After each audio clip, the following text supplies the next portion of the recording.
নমস্কার বন্ধুরা, মুন্নার রান্নাঘরে আপনাদের সকলকে স্বাগত জানাই। নারকেলের পুর ভরা সিঙ্গারা আপনাদের সামনে করে দেখাবো। কিভাবে করছি সেটা বলে দিই। আমার কি কি লাগছে আগে দেখে নিই। সেটা হচ্ছে নারকেলের পুরো লাগছে, পেঁয়াজ কুচি লাগছে, খুব ছোট করে মিহি করে কাটা পেঁয়াজ কুচি, লঙ্কা লাগছে, কাঁচা লঙ্কা কুচি করে রেখেছি, একটু মিষ্টি, একটু সাদা তেল তো লাগবেই ভাজার জন্য এবং ময়দাটা যখন মাখবো তার জন্য। তাহলে এবার আমি প্রথমে ময়দাটা মেখে নিচ্ছি। ময়দাতে আমি একটুখানি নুন দিয়ে দিচ্ছি, আর যেটা দেবো সেটা সাদা তেল। সাদা তেলের পরিমাণটা একটু বেশি দেবে, তাহলে মচমচে ব্যাপারটা হবে। 4 থেকে 5 চামচ সাদা তেল দিলাম, দিয়ে আমি ময়দাটাকে মেখে নিচ্ছি। আগে প্রথমে শুকনোতে এগুলো ভালো করে মিশিয়ে নিচ্ছি। আমি অল্প করে করছি, আপনারা পরিমাণ মতো করবেন, আপনারা যতটা পরিমাণ চান। প্রথমে ভালো করে এটা মিশিয়ে নিতে হবে, তারপরে অল্প অল্প জল দিয়ে আমি ডোটা তৈরি করে রাখছি। ভালো করে আমি বেশ 2-3 মিনিট ধরে এটাকে ভালো করে মেখে নিলাম। রেখে আমি এটাকে পাশে সরিয়ে রাখছি। এবারে যেটা করব সেটা হলো, আমি এই পুরটা তৈরি করব। পুরটা তৈরি করার সময় আমি খানিকটা নারকেল পুরো দিলাম, প্রয়োজন পড়লে আরেকটু দেবো, আপনারা প্রয়োজন অনুসারে দেবেন। আর পেঁয়াজ কুচি আর লঙ্কা কুচিটা দিয়ে দিলাম।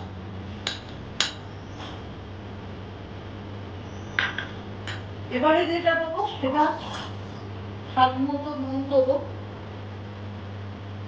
আর যেটা দেবো অল্প করে গোলমরিচের গুঁড়ো। এবারে এটা আমি খুব ভালো করে মিক্স করে নেব। যদি প্রয়োজন হয় আমি আবার একটুখানি নিয়ে নেব।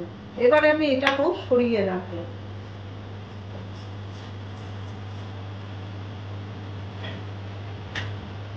এবারে আমি চাকি বেলুন নিয়ে নিলাম।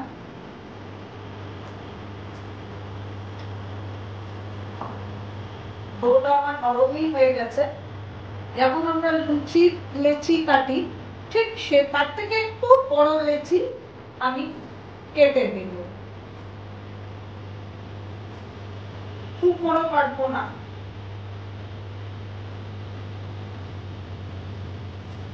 এইরকম লেচির সাইজ হবে মোটামুটি।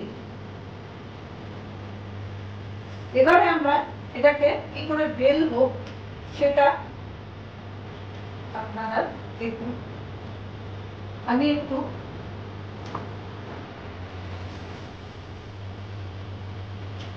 ময়দা নিয়ে নিলাম, বেলার সময় আমার লাগতে পারে।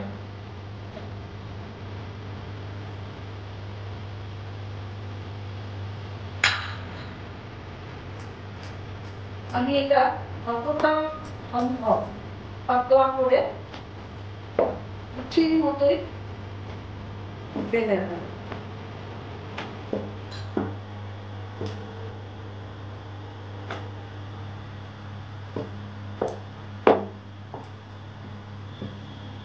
চারদিকটা এরকম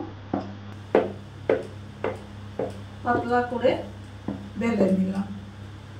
এবারে যেটা করব সেটা একটা ছুরি বা আপনারা চামচও নিতে পারেন। আমি ছুরি নিয়েছি, ছুরি নিলে ভালো হয়। এইভাবে মাঝখান থেকে কেটে দেবেন। কাটার পর যেটা করবেন, একটা পোর্শন এভাবে সরিয়ে রাখবেন, রেখে এটাকে আবার একটু পাতলা করে বেলে নেবেন। এবারে যেটা করবেন সেটা হচ্ছে, এই যে সোজা দিকটা সিঙ্গারার যে ভাঁজটা হয় সেটা কিন্তু একটু দেখবার মতো। এই যে সোজা দিকটা আপনার হাতের এই দিকে থাকবে, আর আঙুলের দিকে থাকবে এই পোর্শনটা। এবারে আমি আঙুলে করে একটু জল নিয়ে এতে লাগিয়ে দিলাম। লাগানোর পর ঠিক এইভাবে তিকোণ করে আমি এটাকে লাগিয়ে দিলাম। এই আমার তৈরি হয়ে গেল সিঙ্গারার খোলটা। জল দেওয়াতে আর এটা খুলবে না। এবারে আমি এর মধ্যে যে পুরটা শুকনো করে তৈরি করে রেখেছিলাম সেটা একটু বেশি করে, যত বেশি দেবেন তত খেতে ভালো হবে, দিয়ে দিলাম। ঠিক এই অবস্থায় আবার আমি একটু জলের সাহায্যে চারিদিকটা বুলিয়ে আমি সিঙ্গারাটার মুখটা এইভাবে বন্ধ করে দিলাম।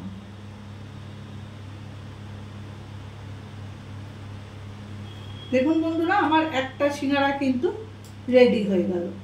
এবারে আমি এইভাবে অন্য সিঙ্গারাগুলোকেও তৈরি করে নেব। দেখুন বন্ধুরা, আমি ওই একই পদ্ধতি মেনটেন করে 4খানা সিঙ্গারা পুর ভরে রেডি করে নিলাম।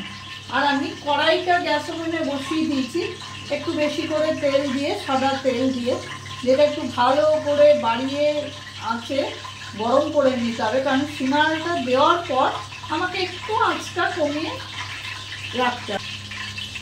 এবারে আমি আঁচটা বাড়ানো অবস্থাতে সিঙ্গারাগুলো একটা সিঙ্গারা ছেড়ে দিলাম। আমি একটু দেখে নেবো যে সিঙ্গারাটা আটকে যাচ্ছে কিনা। দেখছি না, কিছু হয়নি, তার মানে তেলটা সুন্দর হয়ে গেছে। এবারে আমি আঁচটা একটু কমিয়ে দেবো, নিয়ে বাকি সিঙ্গারাগুলো আমি সুন্দর করে তেলে ছেড়ে দেবো।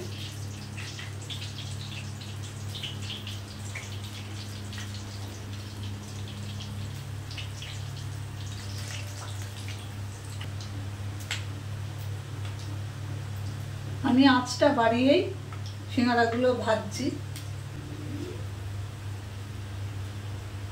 আর একটু লাল হওয়া অবধি অপেক্ষা করব।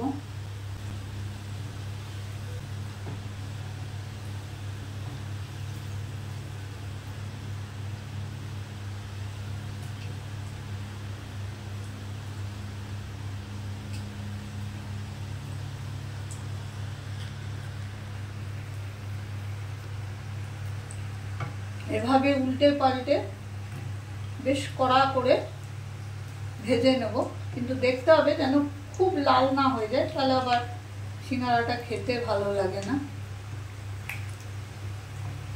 আমার সিঙ্গারা ভাজাটা অলমোস্ট হয়েই গেছে। এই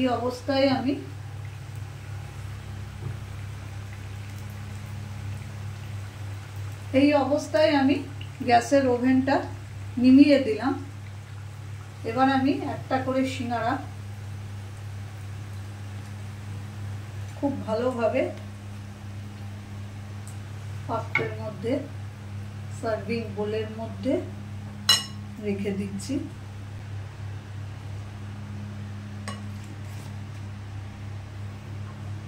দেখুন বন্ধুরা, আমার সিঙ্গারা একদম রেডি হয়ে গেছে। দেখুন বন্ধুরা, আমি সিঙ্গারাটাকে এবারে আপনাদের সামনে ভেঙে দেখাচ্ছি, গরম আছে। এই দেখুন, পুরো পুর ভরা নারকোল পেঁয়াজের সিঙ্গারা আমার রেডি হয়ে গেছে। খেয়ে দেখবেন অত্যন্ত সুন্দর হয়।